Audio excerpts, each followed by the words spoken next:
renungan bagi kita semua. Tapi bukan berarti kita tidak boleh mendapatkan atau mengupayakan harta benda. Bukan seperti itu. Tapi artinya kita boleh mendapatkan mengupayakan harta benda pertama dengan memperhatikan syariat Islam. Terutama kita dapatkan dengan cara yang halal. Dan kemudian kita gunakan juga harta benda itu.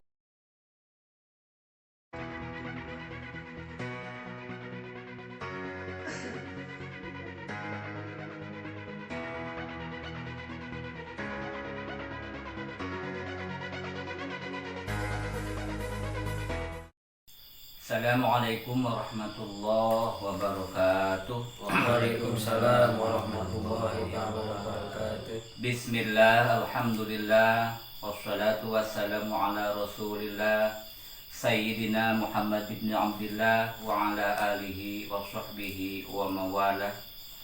Amma ba'du, ayyuhal hadirun, ittaqullah haqqa tuqatihi wa la tamutunna illa wa antum muslimun. Alhamdulillah wa syukru ala ni'amillah. Pertama-tama mari kita panjatkan puji syukur kehadirat Allah Subhanahu wa taala.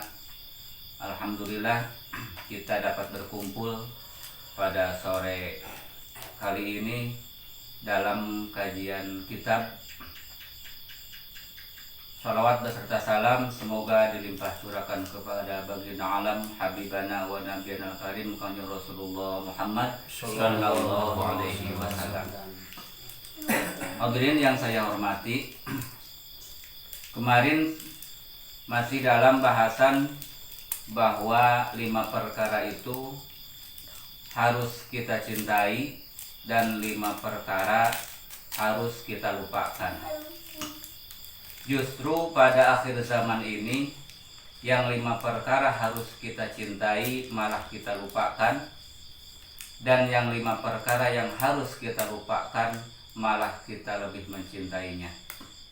Mengulas sedikit apa yang kita bahas dalam kajian kemarin, bahwa Rasulullah Shallallahu Alaihi Wasallam memberi peringatan kepada kita semua bahwa pada suatu zaman, di akhir zaman, umatku itu, kata Nabi, akan mencintai 5 perkara dengan melupakan 5 perkara, yaitu akan lebih mencintai dunia, melupakan akhirat, mencintai kehidupan di dunia dan melupakan kematian.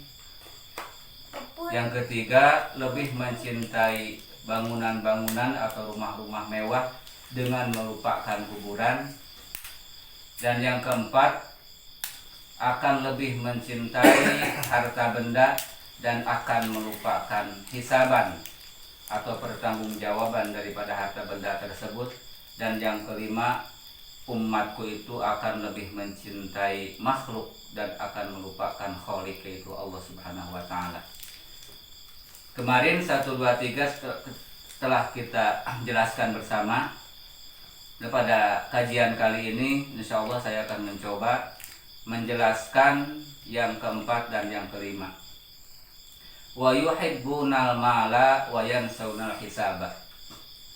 Rasulullah Shallallahu Alaihi Wasallam memberi peringatan kepada kita semua bahwa pada suatu zaman di akhir zaman nanti, dan mungkin sekarang sudah terjadi, mereka manusia akan lebih mencintai hartanya dan akan melupakan hisaban. Suatu contoh pada zaman sekarang ini, ketika orang-orang lebih mencintai harta benda dan akan melupakan hisaban daripada harta benda itu, maka bisa dilihat di dalam memiliki atau mengusahakan, mengupayakan harta benda tersebut, sudah tidak memperhatikan lagi syariat, apakah itu halal ataupun itu haram, dan itu sudah tidak diperhatikan lagi oleh umat-umat di zaman sekarang ini, naudzubillah. Dan ini sudah diperingatkan oleh Rasulullah Shallallahu Alaihi Wasallam. Yang padahal kalau kita kaji dalam kitab lainnya, bahwa harta benda yang kita punya ini akan jadi hisaban atau pertanggungjawaban di akhirat nanti. Karena adunya halaluha hisabun wa haramuha azabun. Dunia ini atau harta benda yang kita miliki sekarang, ketika itu halal, maka itu akan menjadi hisaban, akan menjadi pertanggungjawaban dan akan ditanya dari manakah harta itu kita dapatkan, terus kemana harta itu kita gunakan. Dan kalau memang harta itu adalah jelas haram, maka harta itu akan langsung menjadi siksaan. Nah, ini sebuah renungan bagi kita semua. Tapi bukan berarti kita tidak boleh mendapatkan atau mengupayakan harta benda. Bukan seperti itu. Tapi artinya kita boleh mendapatkan, mengupayakan harta benda pertama dengan memperhatikan syariat Islam. Terutama kita dapatkan dengan cara yang halal. Dan kemudian kita gunakan juga harta benda itu pada jalan yang diridhoi Allah Subhanahu wa taala. Kemudian ketika harta benda kita ini gunakan dalam hal yang diridhoi Allah, maka termasuk kita bersyukur kepada Allah atas nikmat harta benda yang Allah limpahkan kepada kita. Sebaliknya, kalau harta benda yang kita dapatkan kemudian kita gunakan pada jalan yang tidak diridhoi Allah, maka itu semata-mata kita tidak bersyukur kepada Allah Subhanahu wa taala. La in syakartum la azidannakum wa la in kafartum inna azabi lasyadid. Ketika kalian semua bersyukur atas nikmat-nikmatku, kata Allah, maka la azidannakum, maka aku akan menambahkan nikmat itu. Dan sebaliknya, ketika engkau tidak bersyukur atau kufur atas nikmatku, maka azabku akan lebih pedih menimpamu. Nah, itu sebuah renungan bagi kita semua.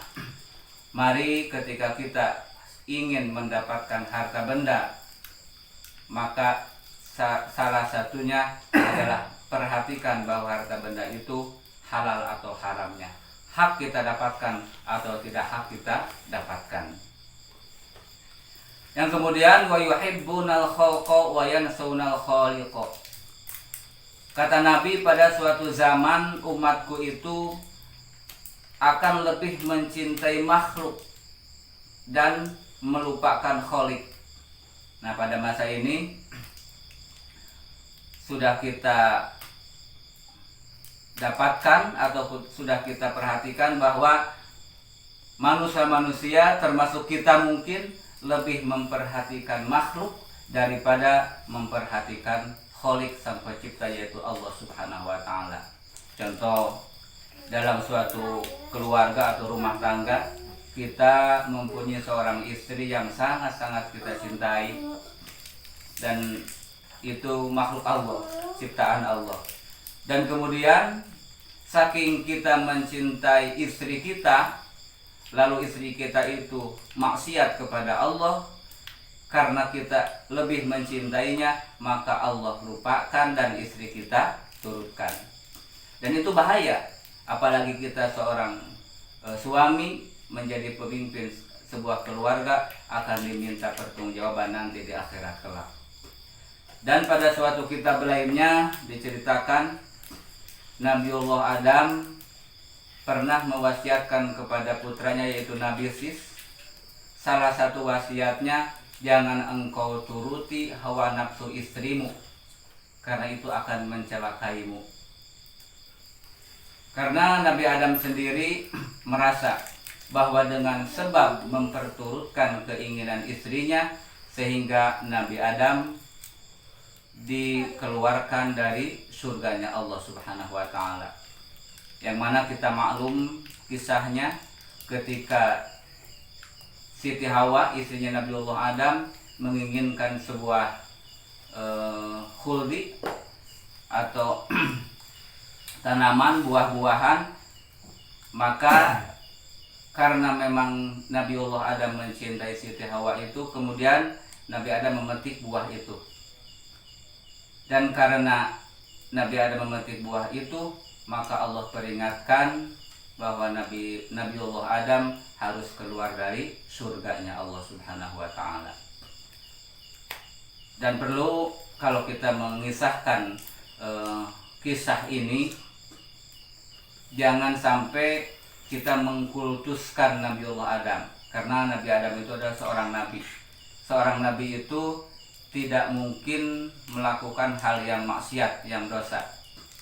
Nah, ini semata-mata kesalahan daripada Siti Hawa. Dan pelajaran bagi kita semua, kita jangan terlalu memperturutkan kemauan atau keinginan istri, saking kita mencintai istri kita tersebut. Kemudian kita juga bisa melihat kenapa teman-teman kita ataupun kita sendiri mungkin ketika kita melaksanakan hal yang maksiat, misalkan kita seorang pejabat, kemudian kita melakukan hal-hal yang salah dalam posisi jabatan, itu kadang karena dorongan seorang istri. Kemudian setelah itu dorongan istri, maka kita melakukan hal-hal yang menyalahi dalam posisi jabatan kita itu. Makanya Rasulullah SAW memperingatkan kepada kita pada suatu zaman akan lebih mencintai makhluk dibanding mencintai Khalik atau penciptanya. Nah, ini 5 perkara ini merupakan wasiat atau peringatan dari Nabi kita Muhammad Sallallahu Alaihi Wasallam untuk lebih diperhatikan. Jadi kemudian seperti apa yang kita harus lakukan supaya kita tidak tergolong daripada manusia-manusia yang saya sebutkan tadi. Pertama, kita jangan sampai mencintai dunia kemudian kita melupakan akhirat. Maka salah satu solusinya adalah kita lebih banyak beribadah kepada Allah Subhanahu wa taala. Yang kedua, lebih mencintai kehidupan di dunia dengan melupakan kematian. Apa yang harus kita lakukan supaya tidak seperti itu? Maka yang harus kita lakukan adalah zikrullah. Sering-seringlah kita mengingat Allah Subhanahu wa taala. Yang kemudian wa yuhibbunal qusura wa yansawunal qubura. Manusia-manusia lebih mencintai bangunan-bangunan mewah, rumah-rumah megah, merupakan kuburan. Kemudian solusi apa yang harus kita lakukan supaya kita tidak termasuk orang-orang seperti itu? Maka kita harus lebih banyak berziarah ke kuburan. Maksudnya kita harus lebih banyak mengingat kematian, karena dengan melihat kuburan maka kita akan ingat kematian. Yang kemudian yuhibbunal mala wa yansawna hisaba. Orang-orang akan lebih mencintai harta benda dan akan melupakan pertanggungjawaban. Bagaimana kita harus lakukan supaya kita tidak termasuk golongan seperti itu? Maka harta kita yang kita dapatkan, lebih ingatlah bahwa harta itu adalah pemberian dari Allah Subhanahu wa taala. Setelah kita ingat bahwa harta itu adalah pemberian dari Allah, maka kita akan lebih bersyukur kepada Allah dan kita akan mempergunakannya di jalan yang diridhoi Allah Subhanahu wa taala. Yang kemudian yuhibbunal khalqa yansunal khaliqa. Manusia-manusia akan lebih mencintai makhluk dan akan melupakan Khalik, Allah Subhanahu wa taala. Solusinya supaya kita tidak termasuk golongan orang-orang seperti itu, maka ingatlah kita ini diciptakan oleh Allah, kita dihidupkan oleh Allah, dan kemudian urusan-urusan kita Allah yang nanggung. Setelah itu maka kita akan lebih bersyukur kepada Allah Subhanahu wa taala. Terakhir dalam kajian ini, maka marilah kita lebih mengingat Allah dibanding mengingat makhluk Allah. Dan mudah-mudahan kajian ini menjadi suatu nasihat bagi kita semua sehingga kita beristiqomah dalam melaksanakan ibadah kepada Allah Subhanahu wa taala. Amin ya rabbal alamin. Demikian mungkin yang dapat saya sampaikan, kurang lebihnya mohon dimaafkan. Akhirul kalam, Assalamualaikum warahmatullahi wabarakatuh.